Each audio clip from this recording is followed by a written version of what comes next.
one of the most important things, as I mentioned in previous videos many times, when it comes to getting more leads for your business is being able to come up with a great offer and then distribute it to the right people. So I mentioned that sort of abstractly and from a general sort of standpoint, but what I've never done before is talk about what actually makes a good offer and some little tricks to coming up with good offers for your business while avoiding some of the things that as a business you might not want to do. So let's talk about what makes a good offer.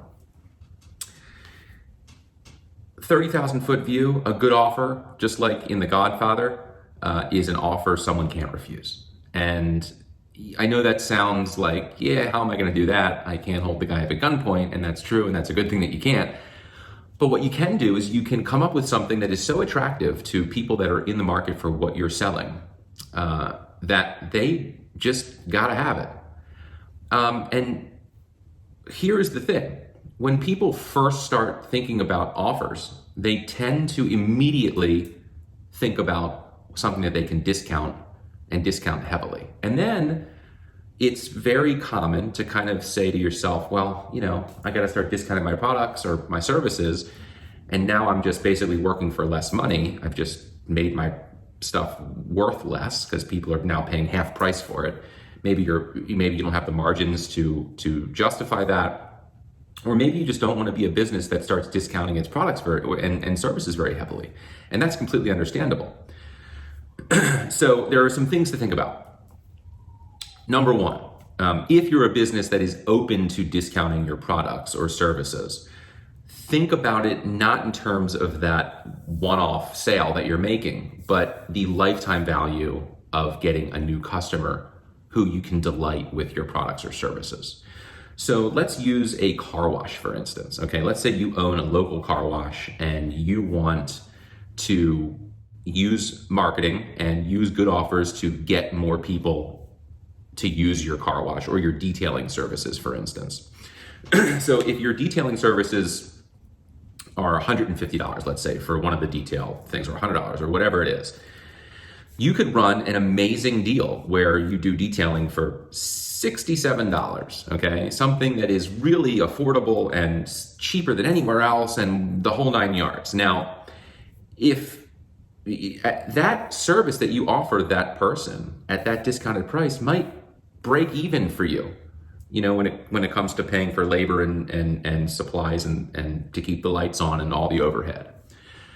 But if you are confident that your business does a great job providing services, then it might very well be in your interest to get that guy through the door on a deal that is too good to refuse, knowing full well, or fairly confidently at least, that a good percentage of these new customers that you're getting to come in on this deal come in again and again and again in the future at full price. It's kind of the Groupon method of attracting new business. You get them through the door on a deal, and then you get them returning because you do such a great job. And that's the catch for discounting your services, okay? The catch is you have to actually do a good job. And I think one of the reasons that Groupon and discount deal type offers get a bad reputation is because business owners think, well, it's just all we're doing is attracting the bargain shoppers and we're never getting the people who are going to pay full price. But I believe something very strongly, and I'm going to share that with you, and that is price is not what people buy on. People do not buy simply because of the price, at least not usually. They buy because they see the value in the product or service that they're purchasing, and they truly believe it's worth the price. Okay, so in essence, what you're saying, if you think that people are only going to buy your car detailing services at half the price, is that it's not worth full price. If you truly believe it's worth the full price, because you truly believe you're doing a good job, then people will buy it at full price. And then it's your job to to actually do a good job, and in order to sell it at full price, to make the case that you do a great job by putting out content, by getting great reviews, by using digital media to share with people who are interested in purchasing your products or services why it would be in their interest to do so, even at full price.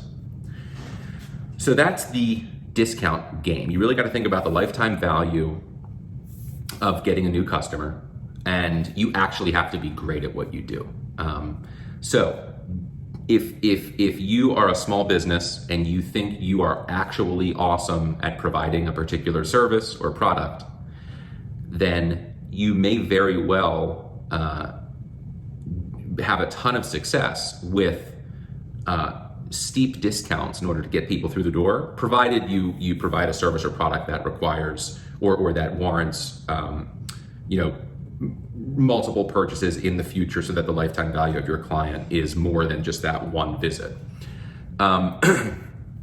For the businesses who want to get the best of both worlds, that is, show a low price to get people's attention, but who don't ultimately want to discount their services, there is a little bit of a trick, and it's not a trick, but it's a strategy to get people's attention with a low price and then not have to discount your services. And that is the phrase starting at, or as low as something, right? So with that, you can, in a still very honest way, advertise a low price, but very rarely end up charging that price, okay? So let's say you are a kitchen remodeling company, okay? And typically, your average kitchen remodel starts at, this is just a random number, $10,000, okay? Now that's your average, which means you've done kitchens for lower. Maybe you've done a kitchen remodel for $4,700, okay? Well, you can advertise that full kitchen remodel starting at $4,700. And these prices are just completely random. I don't actually have any remodeling company clients who solely do kitchens, so I don't really know what this stuff costs. But imagine you can think about what everyone else in your area is charging for kitchen remodeling. And if you have honestly done a kitchen at a really low price, maybe it was one you've done in the past when you were just getting started, or you did someone a favor, or whatever the case may be, you can say full kitchen remodel starting at, and then whatever that low price is to get people's attention, then you can advertise that. Now, obviously, people are going to see that number in the advertisement, whether you use it on Facebook or Instagram, or you take out a magazine ad or something if you think that might work. And they're going to say, wow, this is a really affordable price. And the savvy consumer is going to think, well, it's probably not ultimately going to be that price, because it might be for a really small kitchen, or it might be for a kitchen that only needs new cabinets and not a new granite countertop for the island or something like that, or doesn't need things moved around or what have you. So, but that's okay. Because initially, all you're trying to do is you're trying to get their attention and to get them to watch the content that has the real offer in it. The initial offer to get their attention, the attention grabber, is the starting at price, that low price that gets their attention, gets them to start watching.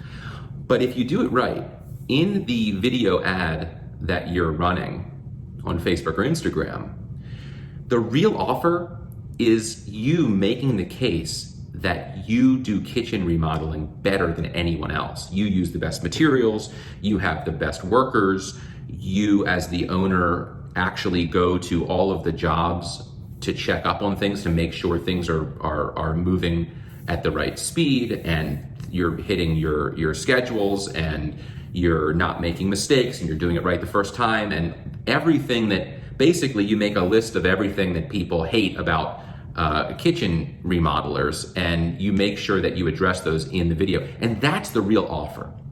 Because people think about price, and it might be the first thing that they consider. But when it all comes down to it, if people believe that they're going to get the value out of whatever something is priced at, they're going to be very open to purchasing it.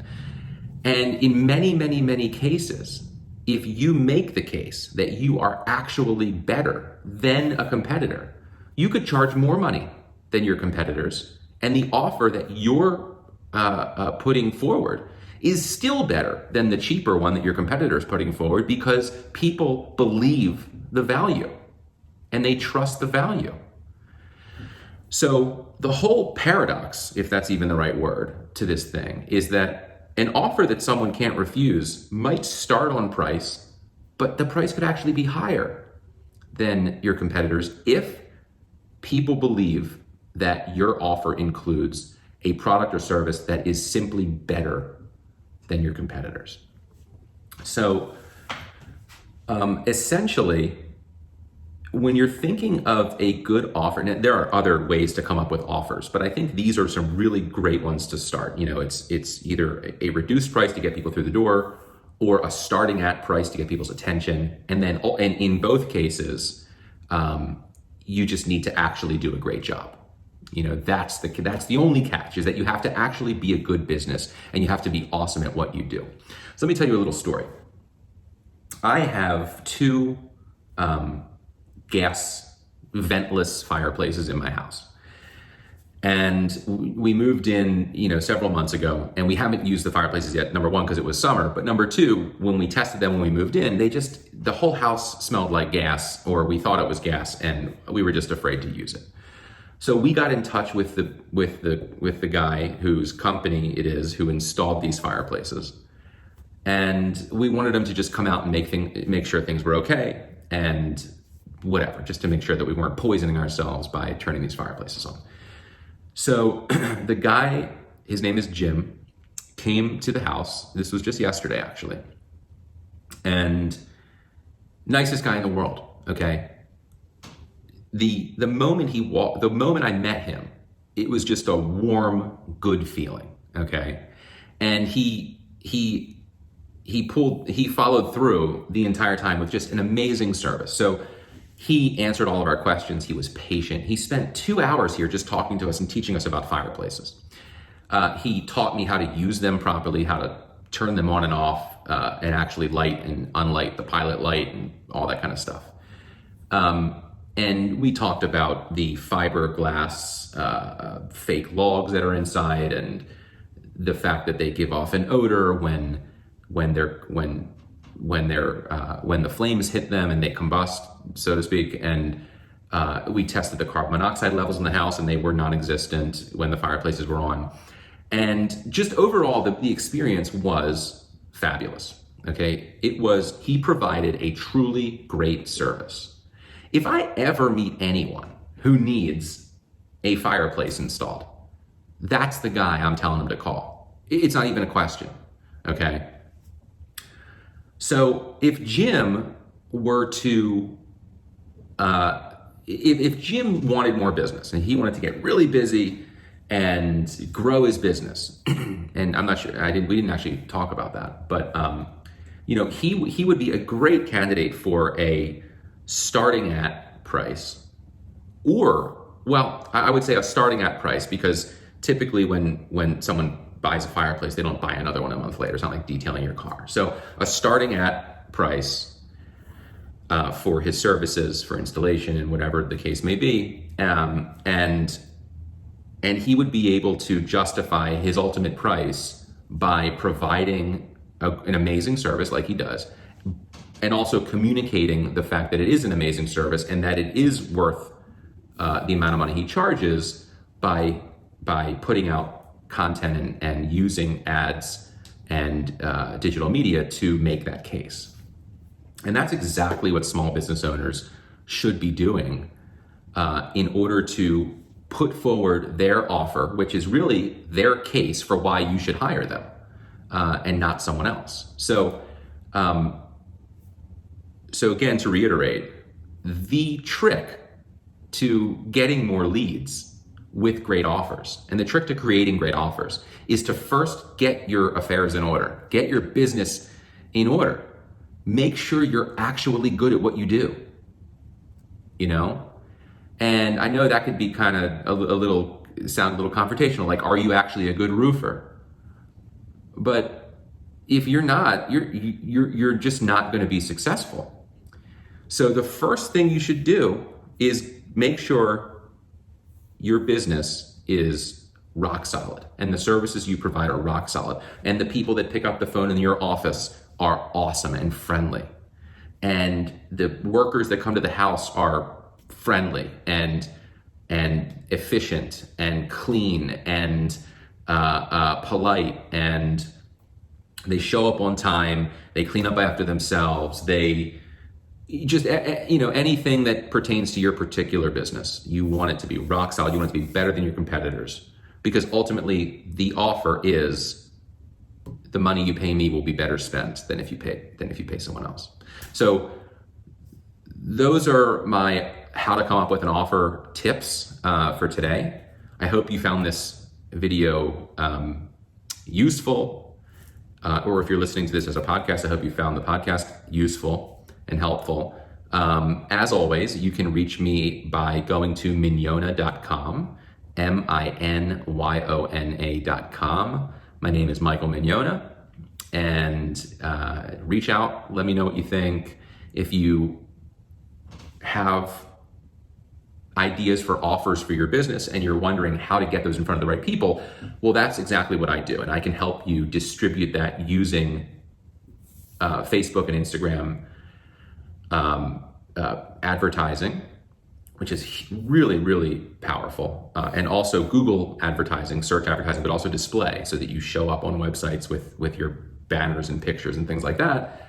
And then there's a whole other part of the equation, which is, when you show up on these platforms, what happens? So in future videos, or in other videos that you might see, because I'm going to be putting these out very shortly, you will probably, I'll go over the other things that you have to have in place to make this stuff work. Because when you make someone an offer, you have to ask them to do something, and it's not just call your business.